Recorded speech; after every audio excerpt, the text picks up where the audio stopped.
Hey guys, what's going on? I'm out with Sophie. We pulled over here into a parking lot real quick so I could do a little walk around. And yeah, hopefully you can hear me okay. We're here with, I don't know, 1.5 million of our friends. The cicadae.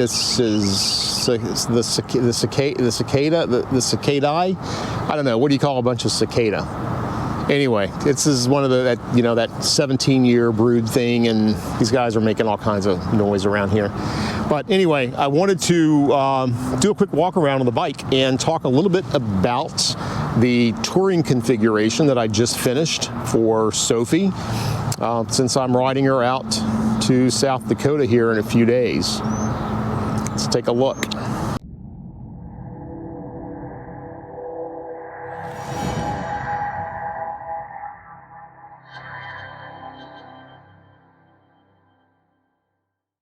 Now, if you're new to the channel, then what you need to know is I have a 2019 Fat Bob, and I have built it out over the last couple of years around 3 main configurations. One, stripped down, just go have fun on the weekend configuration, go have fun for the day or whatever. The second one is more of a commuting setup and also for day trips, maybe 1 or 2 overnights. And then the third configuration, the one I just finished just yesterday actually, is the touring configuration, which I will use when we go out on long trips. Right now I average about 3, maybe 4 trips a year. I'll be retiring in the not too distant future, and the number of trips will be going up. So I definitely wanted to get some type of setup that was more comfortable and provided better storage solutions than what I had. And this is what we ended up with. So there you go. Do a quick little walk around and then I'll go into the specifics on what I did.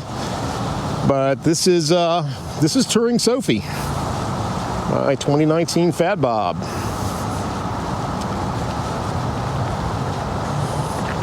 So the mods that I did for this configuration kind of build on some of the other stuff that I've already done with the bike, but I did specific things to address 1, comfort, and 2, storage. This trip we're going on, we'll be on the road for 15 days, so I needed a little better options for storage than what I had on the bike. Let's start up front. So the first thing I did was modify the Memphis Shades Road Warrior by putting on the 17-inch windshield. And I will be honest, I do not like the aesthetics of the 17-inch windshield. I think it's too tall, but this is not about looks, this is about comfort. I'm 5'9". That shield puts all the wind like right at the very top, just barely touching the top of the helmet over my head, makes for a much more pleasant ride. So when we're touring, that shield will be on the Road Warrior, and then when we get back, that bad boy comes off and my 11-inch super dark smoke shield goes back on, which I really like the way that looks a lot better. The other thing that I did with the Road Warrior is I put the lens kit on the front. I don't know if you'd say that has anything to do with comfort. Obviously it makes it a little more aerodynamic, but the big thing that it does is it keeps all the bugs from all around the light in there. That's always a pain in the ass when you're traveling during bug season and have to dig that crap out every night. And I don't know, I mean, it's more aerodynamic. 1 or 2 people even asked me the same thing. I thought, hey, does that mean that you might get better gas mileage? I don't know, never will know, because at the same time I also replaced the stock exhaust.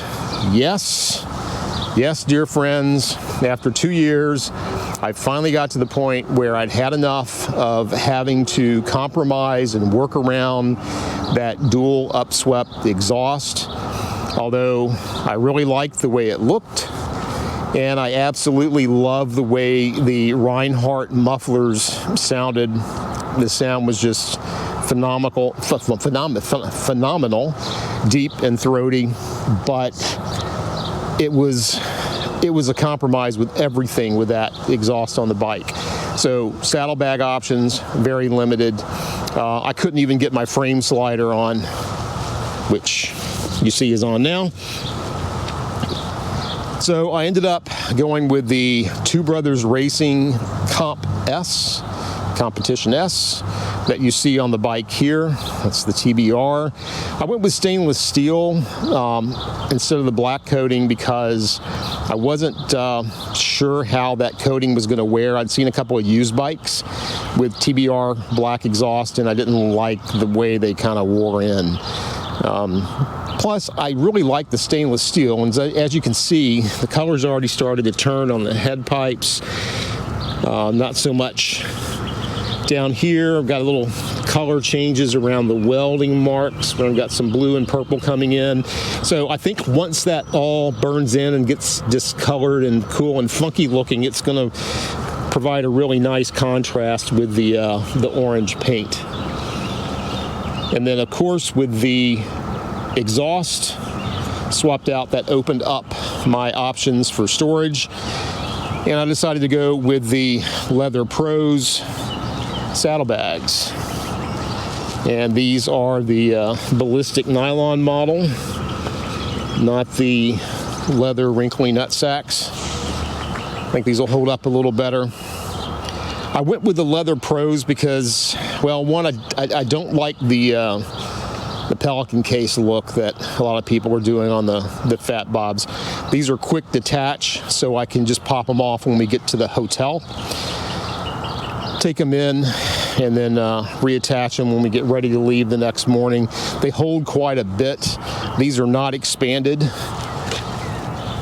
and they expand, I think, about another 2 inches out. We've got a little outside pocket here. These are the smaller Leather Pros.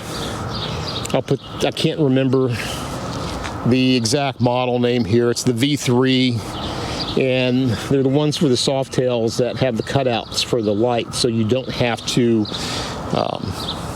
relocate your rear turn signals.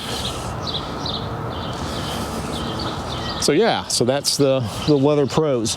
Now, if you like I do, the rare bags that I usually have on the bike that Reuven made for me over at rarebag.de, then have no fear, my friend, because I have modified those bags so that they will mount on the docking points for the Leather Pros. So when I don't need the Leather Pros for travel, then my rear bags will be going back on. The last major thing that I did in this configuration was the seat. Obviously, that is not my Speed Merchant seat. I love that Speed Merchant. I've got about 9,000 miles on that seat now, and it's still like brand new. I really liked it. I still love it, but I wanted something a little more comfortable for touring after watching Volts and Anna and how comfy they always look on their seats. Probably like that guy with that noisy trash truck coming by. Whenever we travel, they always seem to be a lot more fresh than I do, or than I am.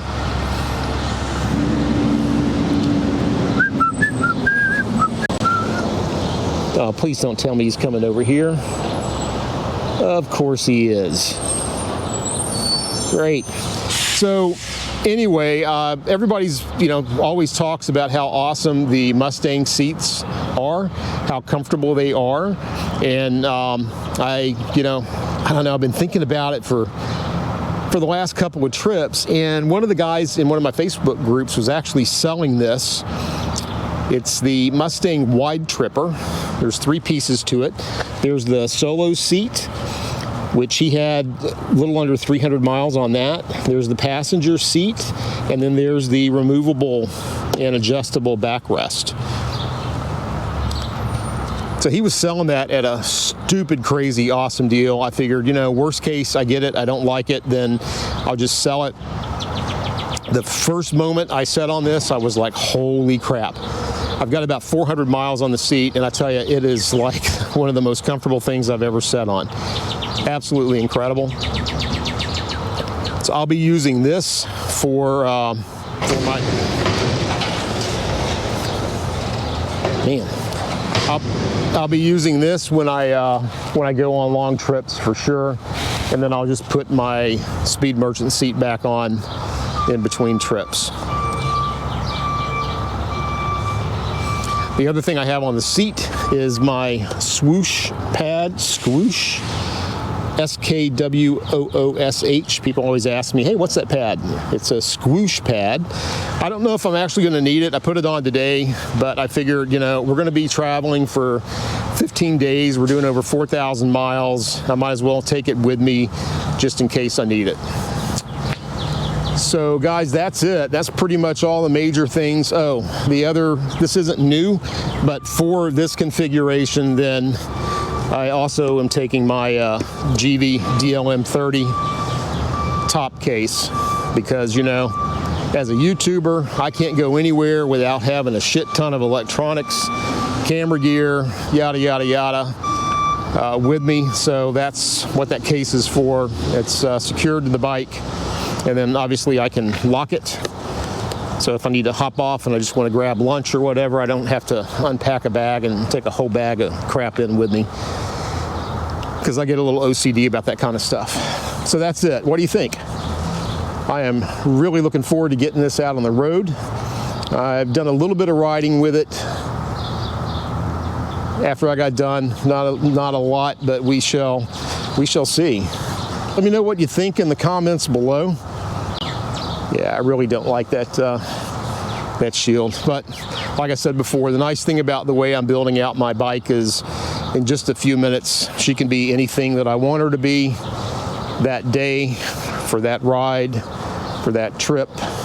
It's a nice thing about motorcycles, man. I mean, you know, everyone's different, and yeah, just build it out the way you like it and have fun.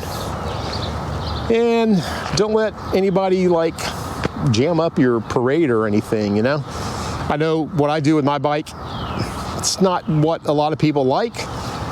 Some people do, some people don't. But, you know, do your own thing, man. Make it yours. Ride your ride. I hope you guys have a good couple of weeks. Percy Jr. is on his way here from Texas. We are going to be heading out in 2 days and a wake up. I'll drop a couple of videos here and there while we're on the road just to say hi. You guys have a good one. Peace.